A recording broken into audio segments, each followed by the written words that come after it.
സാമ്പത്തിക വിദഗ്ധൻ George Joseph കൂടി നമുക്കൊപ്പം ചേരുക. സി ജോർജ് ജോസഫ്, ഇവിടെ വളരെ മനോഹരമായി തന്നെ വി ഡി സതീശൻ ഇന്നലെ ഈ കളം വിടാനുള്ള നീക്കങ്ങൾ നടത്തി. മുഖ്യമന്ത്രി അതൃപ്തി അറിയിച്ചു എന്ന് പറഞ്ഞ് മാധ്യമങ്ങൾ, വലതുപക്ഷ മാധ്യമങ്ങൾ വലിയ പ്രഘോഷണം നടത്തുകയും ചെയ്തു. ഒരു അതൃപ്തി കൊണ്ട് തീരുന്നതാണോ കാര്യം? സംസ്ഥാനത്തിൻ്റെ സ്വത്ത്, പൊതുസ്വത്ത് 13,000 കോടിക്ക് ഒരു കുത്തകയ്ക്ക് എഴുതി കൊടുത്തിട്ട് അതൃപ്തി രേഖപ്പെടുത്തിയെന്ന് പറയുന്നതിൽ തീരുന്നതാണോ വി ഡി സതീശൻ എന്ന് പറയുന്ന മുഖ്യമന്ത്രിയുടെ നിലപാട്? ഈ അതൃപ്തി ജനങ്ങൾ വിശ്വസിക്കുന്നുണ്ടോ ഈ പറച്ചിൽ? അല്ല, തീർച്ചയായിട്ടും. കാരണം എന്താ വെച്ചാല് 2,800 കോടിയോളം രൂപയാണ് ഈ പദ്ധതിക്ക് വേണ്ടി ഈ അദാനി മുടക്കിയിരിക്കുന്നത്. പക്ഷെ ഇപ്പൊ നമ്മൾ മനസ്സിലാക്കിയിരിക്കുന്ന കണക്കുകൾ പ്രകാരം 13,220 കോടി രൂപയ്ക്കാണ് ഈ 49% ഷെയർസ് വിൽക്കുന്നത്. അതായത് 1.5 കൊല്ലത്തെ ഓപ്പറേഷനിടയിൽ, അല്ലെങ്കിൽ കഴിഞ്ഞ കൺസ്ട്രക്ഷൻ ഉൾപ്പെടെ നോക്കുകയാണെങ്കിൽ 3-4 കൊല്ലത്തെ കാലയളവിനിടയിൽ ഉണ്ടായിരിക്കുന്ന ഭീമമായ ലാഭം, നേട്ടം എന്ന് പറയുന്നതെന്ന് ആലോചിച്ച് നോക്കി. അപ്പൊ ഇത്ര ഭീമമായിട്ടുള്ളൊരു നേട്ടം, നേരത്തെ സ്ഥിതി സൂചിപ്പിച്ചതുപോലെ തന്നെ ഈ സംസ്ഥാനത്തിന്റെ 6,000-ഓളം കോടി രൂപ എല്ലാവരുടെയും ടാക്സ് പേഴ്സിന്റെ പണം എടുത്തിട്ട് മുതൽ മുടക്കി സംസ്ഥാനം വളരെയധികം പ്രയത്നിച്ച് നേടിയൊരു സ്ഥാപനം, ഒരു തുറമുഖം അദാനി സ്വന്തം ഇഷ്ടപ്രകാരം കുടുംബസ്വത്ത് പോലെ വിൽക്കുകയാണ് ചെയ്യുന്നത്. അതെങ്ങനെ നമുക്ക് അംഗീകരിക്കാൻ കഴിയുന്നത്? അതിനകത്ത് ഒരു തരത്തിലുള്ള യുക്തിയോ എന്തെങ്കിലും ഒരു സാമ്പത്തിക കാര്യങ്ങളും മറ്റ് ടെക്നിക്കൽ ആസ്പെക്ട്സ് ഒക്കെ പോട്ടെ. പക്ഷെ ലളിതമായി ചിന്തിച്ചിട്ടുണ്ടെങ്കിൽ 6,000 കോടി രൂപ മുടക്കി ഈ ലാൻഡ് എല്ലാം അക്വയർ ചെയ്ത് ഇതിനെല്ലാം വേണ്ടിയിട്ടുള്ള കാര്യങ്ങൾ ചെയ്ത് അവിടെ ഈ പദ്ധതി കൊണ്ടുവരുന്ന ഈ കേരള ഗവൺമെന്റ് എന്ന് പറയുന്ന ഇതിനകത്ത് പ്രധാനപ്പെട്ട സ്റ്റേക്ക് ഹോൾഡർ ആയിട്ടുള്ള ആളുകൾ ഒന്നും അറിയാതെ അവരെ ഇരുട്ടിൽ നിർത്തിക്കൊണ്ട് വൻ ലാഭത്തിന് തന്റെ ഷെയർ വിൽക്കാൻ അദാനി ഒരുങ്ങുന്നു എന്ന് പറയുമ്പോൾ എന്തൊരു ധൈര്യമാണെന്ന് ആലോചിച്ച് നോക്കി.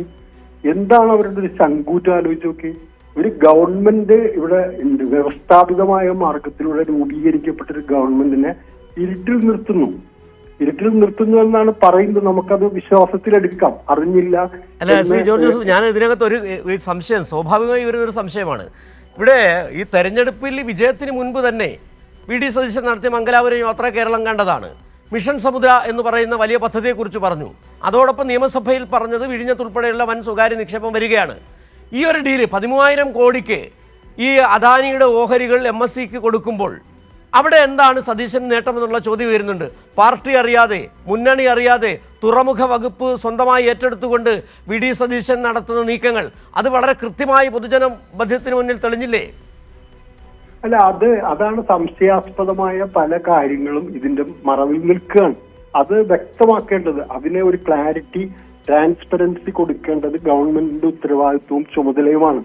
അതാണ് ഒരു കൃത്യമായ നല്ല രീതിയിൽ പ്രവർത്തിക്കുന്ന, ട്രാൻസ്പെറൻസിയോടുകൂടി പ്രവർത്തിക്കുന്ന സത്യസന്ധമായ ഒരു ഗവൺമെന്റിന്റെ മുഖമുദ്ര അതാണ്. അങ്ങനെ ആണെങ്കിൽ ഇപ്പോ എന്താ വെച്ചാൽ ഈ നടപടിക്രമങ്ങളിലേക്ക് പോയിപ്പോ ഇത് എങ്ങനെയാണത് ചലഞ്ച് ചെയ്യാൻ പറ്റുക? ഇതിനെ ചെറുക്കാൻ പറ്റുന്നത് എങ്ങനെയാണ്? തോൽപ്പിക്കാൻ പറ്റുന്നത് എങ്ങനെയാണ്? ഈ കമ്പനി MSC ഷിപ്പിങ്ങിന് കൈമാറാതെ, ഈ തുറമുഖം കൈമാറാതിരിക്കുന്നുള്ള നടപടികൾ എന്താണെന്നുള്ളതിന് വ്യക്തമായ ഒരു പ്ലാനിങ്ങോടുകൂടി ഇനി പോവേണ്ടിയിരിക്കുന്നു. കാരണം ലീഗൽ നടപടികളാണോ, അല്ലെങ്കിൽ വേറെ ഏതെങ്കിലും റെഗുലേറ്ററി അതോറിറ്റിയുടെ സാങ്ഷൻസും അല്ലെങ്കിൽ കേന്ദ്ര ഗവൺമെന്റ് സാങ്ഷൻ എന്തായാലും ഇതിനകത്ത് വേണ്ടി വരും. കാരണം ഒരു വിദേശ നിക്ഷേപം ഇൻവോൾവ് ചെയ്തിരിക്കുന്ന ഒരു കാര്യമാണ്. അപ്പൊ അതിനെതിരെ പ്രധാനമന്ത്രിക്ക് ഇത് തടയണം, ഇത് ഞങ്ങൾ അറിഞ്ഞിട്ടില്ല എന്നുള്ള രീതിയിൽ ആണ് ട്രാൻസ്പെറന്റ് ആയി, സത്യസന്ധമായി, ആത്മാർത്ഥയുള്ള ഗവൺമെന്റ് നീങ്ങേണ്ടത്. അങ്ങനെ നീങ്ങാത്തിടത്തോളം കാലം ഈ മേൽപ്പറഞ്ഞ സംശയങ്ങളൊക്കെ ഈ ഗവൺമെന്റിന്റെ മേൽ നിൽക്കും, അല്ലെങ്കിൽ മുഖ്യമന്ത്രിയുടെ മേൽ നിൽക്കും എന്നുള്ള കാര്യത്തിൽ യാതൊരു തർക്കവുമില്ല. അത് ക്ലാരിഫൈ ചെയ്യേണ്ടത്, അത് ക്ലിയർ കട്ടായി അങ്ങനെയല്ല, ഞങ്ങളതിനെ എതിർക്കും. ഇതിന്റെ ഏറ്റവും വലിയ പ്രശ്നം എന്താ വെച്ചാൽ ഈ വിഴിഞ്ഞം എന്ന് പറയുന്നത് ഇപ്പൊ ഒരു വിദേശ കമ്പനിക്കാണ് ഈ 49% ഷെയർസ് കൊടുക്കുന്നത്. നേരത്തെ AK ആന്റണി ഡിഫൻസ് മിനിസ്റ്റർ ആയിരുന്ന കാലഘട്ടത്തിൽ, മൻമോഹൻ സിംഗ് പ്രധാനമന്ത്രിയായിരുന്ന കാലഘട്ടത്തിൽ ടെൻഡർ ക്ഷണിച്ചപ്പോൾ ഒരേ ഒരു ചൈനീസ് കമ്പനിയാണ് ടെൻഡർ കൊടുത്തത്.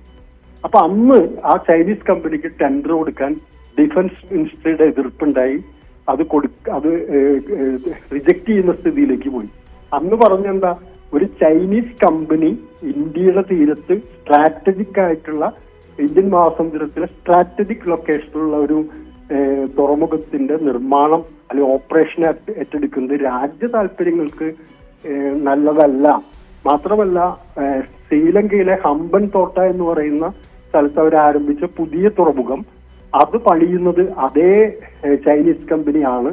അതുകൊണ്ട് അങ്ങനെ വരുമ്പോൾ ആ മേഖലയിൽ തന്നെ ഒരു കുത്തകവൽക്കരണത്തിനും ഇന്ത്യയുടെ ഡിഫൻസ് അടക്കമുള്ള പ്രതിരോധ താല്പര്യങ്ങൾക്കും അത് എതിരായിരിക്കുമെന്ന് പറഞ്ഞുകൊണ്ട് അന്ന് റിജക്ട് ചെയ്ത ആളുകളാണ് കോൺഗ്രസ് ഗവൺമെന്റ്. അവരാണ് ആ കോൺഗ്രസ് നയിക്കുന്ന ഒരു ഗവൺമെന്റ് ആണ് ഇന്ന് MSC ഷിപ്പിംഗ് പോലെയുള്ള ചില കാര്യങ്ങളിൽ അവർ നൊട്ടോറിയസ് ആണ്. അവരുടെ കപ്പലുകളിൽ നിന്ന് കൊക്കൈൻ അടക്കമുള്ള മയക്കുമരുന്നുകൾ പിടികൂടിയ സംഭവം ഉണ്ടായിട്ടുണ്ട്.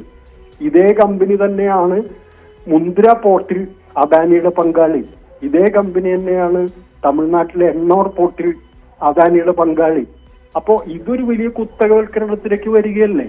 അപ്പൊ ഇന്ത്യയിലെ സ്ട്രാറ്റജിക് ആയിട്ടുള്ള റിസർവുകൾ, സ്ട്രാറ്റജിക് ആയിട്ടുള്ള ഇൻഫ്രാസ്ട്രക്ചർ പ്രോജക്റ്റുകൾ ഇത് ഏതെങ്കിലും ഒരു വിദേശ കമ്പനിയുടെ കുത്തകയിലേക്ക് പോകുന്നു എന്നുള്ളത് വളരെ പ്രധാനപ്പെട്ട ഒരു നീക്കമാണ്. അതുകൊണ്ട് അത് ഏത് രീതിയിലും തടയണം. അത് തടയേണ്ടത് രാജ്യ താല്പര്യത്തിനും ജനതാല്പര്യത്തിനും ആവശ്യമായിട്ടുള്ള ഒരു കാര്യമാണ്. അതുകൊണ്ട് ഗവൺമെന്റ് ഇനി അറിഞ്ഞില്ല എന്നുള്ളത് നമ്മൾ മുഖവിലേക്ക് എടുത്താൽ തന്നെ അതിനെതിരെയുള്ള നടപടികൾ ആത്മാർത്ഥമായിട്ട് ഇനി മുമ്പോട്ട് കൊണ്ടുപോകണം.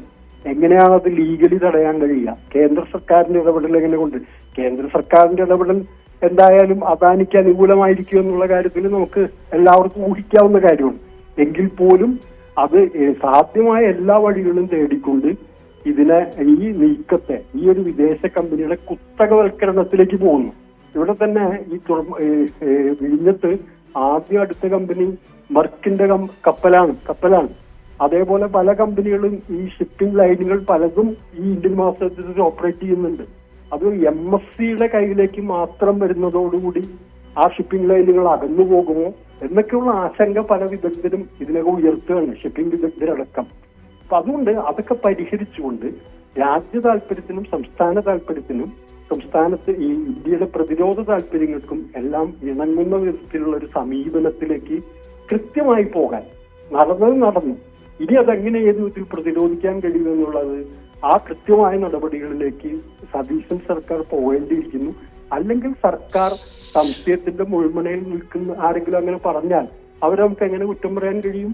13,000. ശരി, അത് തന്നെയാണ് താങ്കൾ ചോദിച്ച ചോദ്യം തന്നെയാണ് വളരെ പ്രസക്തം. ഇനിയെങ്കിലും ആ നിലപാടിൽ നിന്ന് പിന്നാക്കം പോകണം, സംസ്ഥാന താല്പര്യത്തിന് തന്നെയാകണം പ്രാധാന്യം നൽകേണ്ടതെന്നാണ് ഇപ്പോൾ ജോർജ് ജോസഫ്, പ്രമുഖ മാധ്യമപ്രവർത്തകൻ, സാമ്പത്തിക വിദഗ്ധൻ, കൈരളി ന്യൂസിനോട് പ്രതികരിക്കുകയും ചെയ്തത്.